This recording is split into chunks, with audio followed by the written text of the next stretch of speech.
the fact that the ECOWAS is a region where citizens can travel without the requirement for a visa is a huge achievement. And as you know, so far on the continent, it is the only region, and it's a large region. It's in fact the largest region with 15 member states minus Mauritania, which is even trying to come back in. So that itself is very good. I know that there are still obstacles in the way of especially free movement of goods, because of all the roadblocks and the bureaucracy at frontiers. But the principle that a citizen of Guinea-Bissau, if you need to go to Ghana, you do not need a visa. If you're a Nigerian and you need to go to Mali, you do not need a visa, and it's operational. This is accepted, and it's working, it's functional. That is a huge, and I think a major step in any integration project.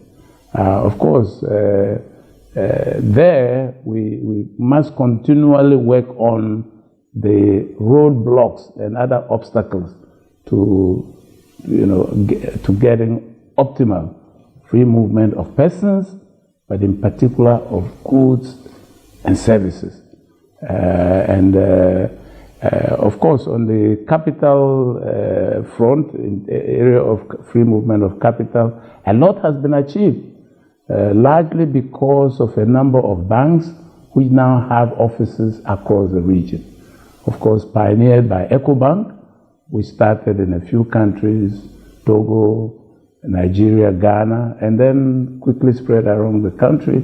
This is very good for business, and business people who have accounts in all the countries can transfer money. Now, many other banks have joined, and there's even regional stock exchanges, Abidjan, Accra, Lagos for now, where citizens from across the region can invest. So these are good steps. There's been a regional clearinghouse, for financial transactions. And in that regard, we need to work more on the movement on the roads and clearing of goods, and so that if a business person or even an individual wants to import something from Guinea and they are in Cote d'Ivoire, there shouldn't be that many obstacles. It is when we're able to facilitate this free and quick movement of goods that will indeed be able to talk of a strong market integration. In the area of convergence, there's good work being done there. Convergence criteria are well established, and many countries use that as a benchmark to try to ensure that they bring inflation down to a certain level, set by regional standards, that in terms of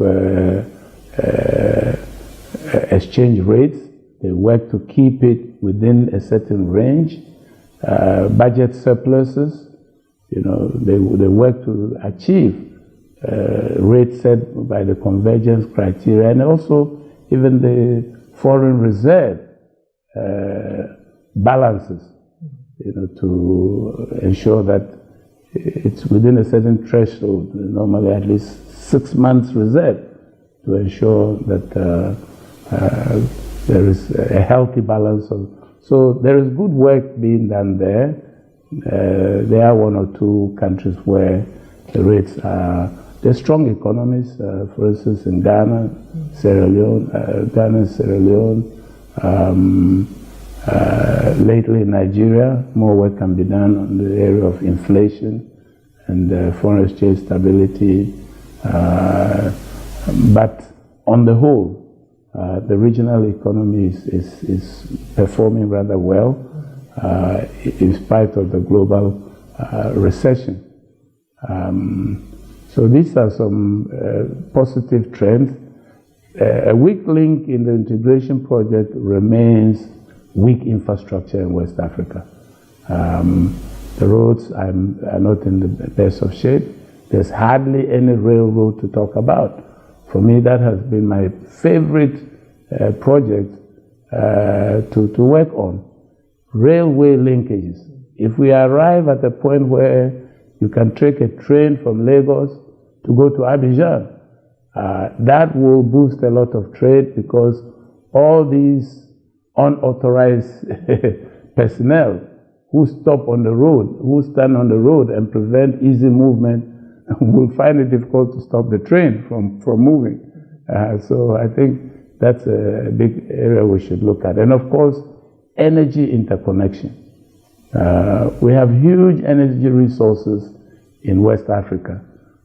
We need to harness this and to distribute it across the region to stimulate and boost economic development. Huge potential for hydro, huge potential for solar, renewable energy. We have sunshine all year in West Africa. We have huge reserves of gas, both in Nigeria and now in the Mauritania, Senegal basin, where huge reserves are being found. Let's harness these sources of clean energy. In addition, of course, to thermal. In other words, there should be a healthy combination of all sources. And then the interconnection of the grid must move apace so that all countries are connected on the grid for us to be able to make available cheap, affordable, and efficient energy to stimulate the West African economy. Well, that's the choice that has been made. I've been very skeptical about, because quite a lot of money has been spent on roads in the past, but what we haven't succeeded very much is removing the roadblock. And I'm not sure what Benin and Lagos, you have a highway, and that does not stop all the unauthorized government and some even non-government people from stopping, invading the roads and just making it a nuisance for people to travel, for trade to proceed unhindered. I believe that railways is a way to prevent that, and that's just my personal view, that there should be a strong advocacy for linking West Africa by rail.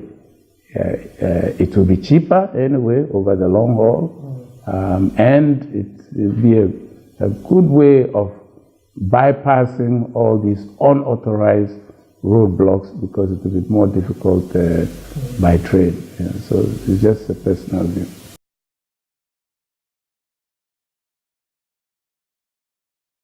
I can imagine a country that belongs to G5 Sahel, belongs to UEMOA, belongs to ECOWAS, and you have to make contributions to all these organizations and attend meetings. So that is a reality. But at the same time, some of the organizations are a product of necessity. For instance, if you take on the security challenges that the region faces now, the key security challenges are the threats of violent extremism in the Sahel and the Lake Chad Basin area.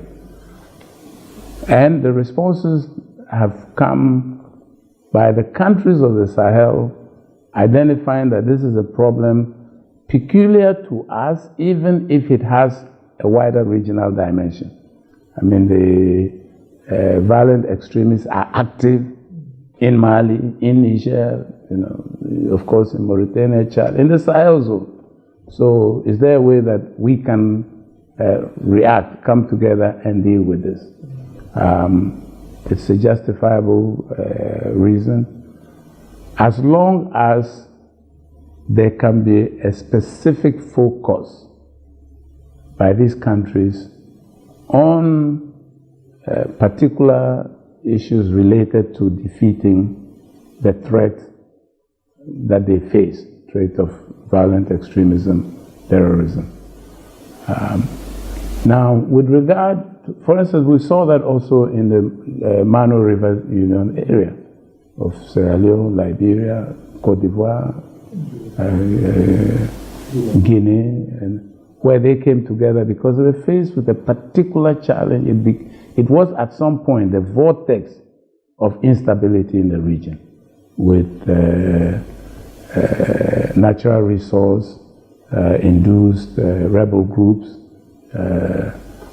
in these countries. So they came together, and it is good to understand that they face a similar or identical security challenge. So how can we cooperate to deal with that?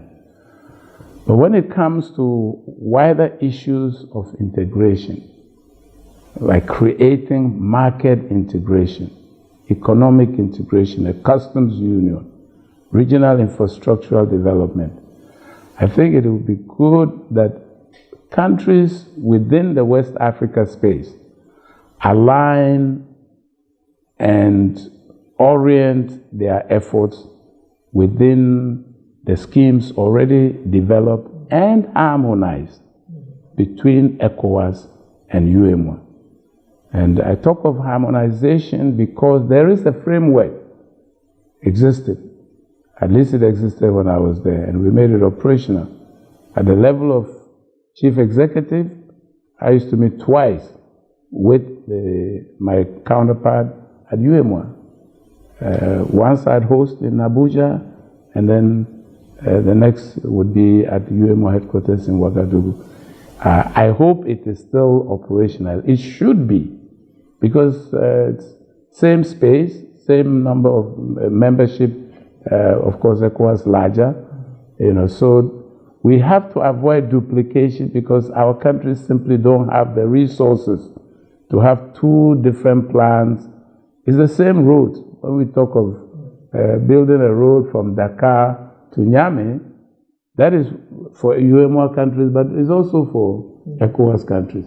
So let's see how there is a division of labor and who will handle that. If we talk of railway development, the space overlaps. So the teams, the ECOWAS teams and the UEMOA teams for infrastructure need to harmonize who is handling which portion of railroad interconnection. If it's a power pool, who is handling which portion of a power pool? Or if ECOWAS has already set up a West Africa power pool, does UEMOA need to set it up? Maybe not. And in fact, in the past, that's the kind of agreement we had. So that once ECOWAS is leading for an interconnection of all countries, then you don't need to set up a power pool with UEMOA. If there's a common agricultural program, a West African, CADEP, NEPAD, inspired common agricultural project, the two need to sit down. The two principal organizations need to sit down and see how they harmonize who will do what and agree an effective and efficient division of labor. Now, even in the area of monetary integration, and frankly, the day you achieve monetary integration in West Africa, there will be no need to talk of two organizations. You see? And in the broad scheme of things, this is the perspective, this is the vision of regional leaders, that we will work ultimately to a common currency, and at that point there will naturally be a fusion of the two organizations, because it is admitted for now that one is also a monetary union. In fact, it is at core a monetary union, which is good. I always saw that as one step for the regional monetary union. And it was a good catalyst having UEMOA, which has already harmonized and their convergence criteria and have achieved a common currency. It's a good catalyst in West Africa to impulse the rest of the region to achieve a common currency in the entire region by exhibiting discipline. Same discipline that has been there in the UMO countries need to be emulated by those who don't, at this point, belong to the currency zone. So I see it as healthy, but I also have a perspective that it is all leading to a convergence of the two organizations and a common West African space. We face the same challenges in this common West African space of development, of poverty, of low trade, intra-regional trade, low level of development of regional infrastructure, which I talked about before, of peace and security. You know, peace and security where, again, West African countries have a good track record of, you know, showing that the leaders and the people, civil society organizations, etc., can create, you know, a space where there's expanding freedoms and democracy and clear rules of governance, accountability, and constitutionally accepted norms for election of leaders and governance, which is all very healthy and where the region is having a good example. And there again, there's a good understanding between UMO and ECOWAS that when it comes to those issues which touch on the safety, security, peace of the entire region,